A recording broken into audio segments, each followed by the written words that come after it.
Hi everybody, Kat here. Welcome to the channel. It is early Tuesday morning and we gotta talk about it. You know what I'm talking about. P. Diddy and all of the allegations surrounding him, his arrest. We're hearing all kinds of stories about the grubby underside of the music business. How did this happen? How did this happen? Well, what if I told you that the music business is controlled by satanic psychopaths and that Diddy's a member of the club? That's right. If you look at the music scene, you see satanic symbolism everywhere. It's not like you really have to look too hard to see it. There's ritual behaviors, music videos, to the huge stadium concerts. Ritual plays a huge role for these people in the deviancy and appetite for it. This is a huge part of the whole thing, and this has been well known. It's been well known in plain sight for decades. The promise of money, power, fame, riches, notoriety.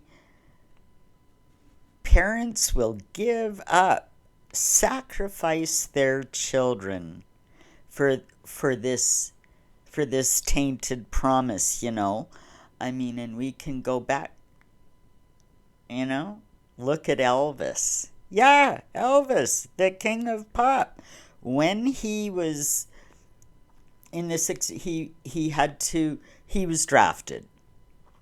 He ended up in a base in Germany.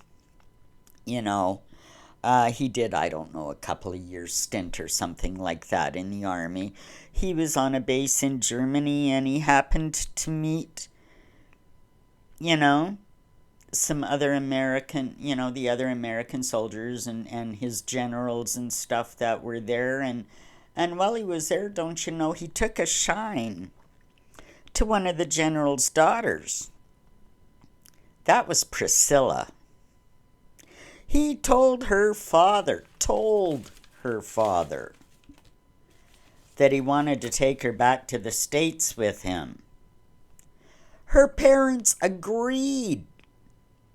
Priscilla was 14 years old. Elvis was 25. Nobody batted an eye. Even in those conservative times in the 60s, He was Elvis. And today you can look at the rise of Justin Bieber. He was what? He was a kid, 14 or 15 when he landed in Diddy's path. His mother allowed Justin to be taken in by Diddy because it was Diddy. He's a big star. Your kid's gonna be famous. And the promise of money, celebrity, and fame is enough. It's enough to entrap and ensnare these people. And now, once in the club, they discover to keep their place on the celebrity ladder, they have to perform. And I don't mean their music. They must participate in the rituals and the depravities. That's part of the deal. So, we got to look at this. Is there a point in history where we can say that Satan made himself known? If we agree that, they're all satanic psychopaths and this is where did Satan step in then? Well, let's look at the story of Robert Johnson. Ever heard of him? He was an American blues musician and songwriter. He was born May 8th, 1911, and died June 16, 1938. Well, he was a young lad. He was in Memphis, and he was trying to break into the music biz. Musicians, well-known musicians at the time, described him as an adequate harmonica player, but just an appalling guitarist. No talent, talentless hat. Well, story goes, after this humiliation, he went away for a while. He went away for a couple of years. And when he surfaced, everything was different. It was said he was out walking one day in the middle of nowhere and was approached by the devil himself at a crossroads. And he was offered fame and fortune in return for his soul. He even wrote a song about it, Crossroads Blues.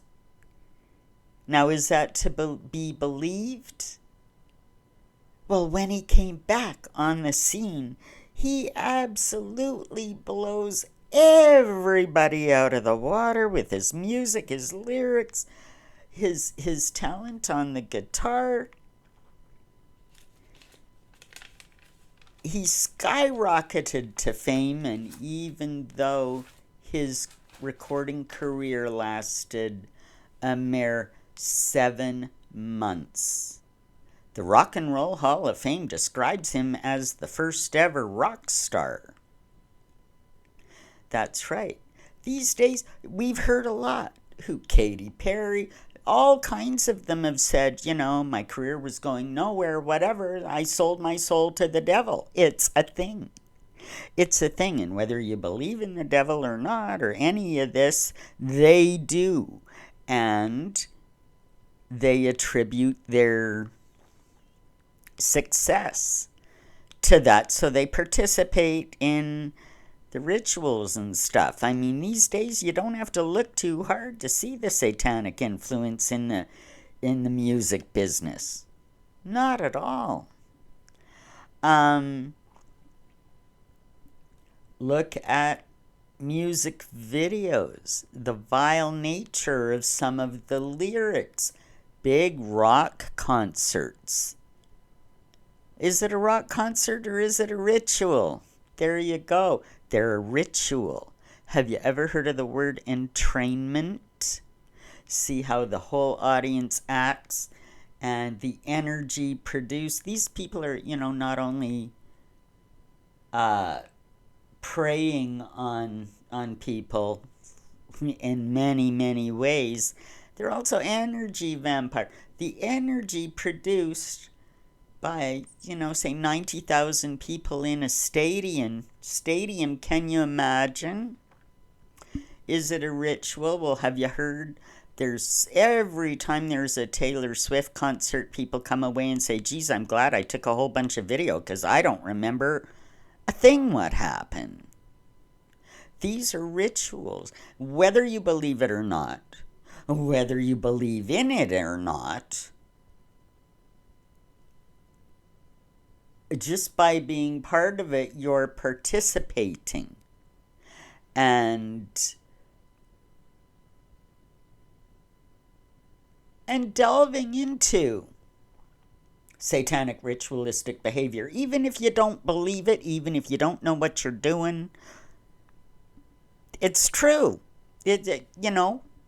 Just my opinion, but I'm not the only one saying it. There's been tons of researchers and investigators, and it's in plain sight. All you have to do is turn on a music video and it's right in front of your eyes. So the question we got to ask, is the devil in the details? Well, the Bible does say that Lucifer, as he was known before his fall from heaven, Lucifer, later known as Satan, was a very important figure. He led the worship in heaven with music and song. He was known as the Prince of the Air. Prince of the Airwaves? Well, when he was expelled from heaven, these attributes, his musical ability, his voice, his attributes were perverted. Though he's still the Prince of the Airwaves, he is harvesting souls for hell with the help of foot soldiers like P. Diddy. Just my opinion. I'd love to know what you have to say about all this. Leave me a comment, like and subscribe, and share this video. We'll see you in the next one. Take care, everybody.